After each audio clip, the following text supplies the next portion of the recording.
And the up my perfect grand total Lovey moving up the chairman, and on the outside is 9A Haywire heading towards the last 900 Lovey grand total. The chairman Haywire is on the outside, then comes my Perpy, my Ray comes next, Bonjour New Golden City, Super Elegant, and On Your Knees. He's running at the tail of the field as they round towards the last 600 Lovey leading the field. Grand total in between runners moving up on the outside. The chairman together is Haywire as they round to the last 450. We have Lovey just in front throwing a challenge on the outside. The chairman together with Haywire with the last 350. More to run. The chairman now the leader. Haywire, Lovey running at the center. Then by the rail grand total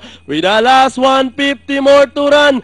The chairman this time by about 2 lengths. My Perpay moving up to take second. And finally the chairman, My Perpay. Then comes my Ray. Haywire grand total close between number 5 Bonjour and Lovey.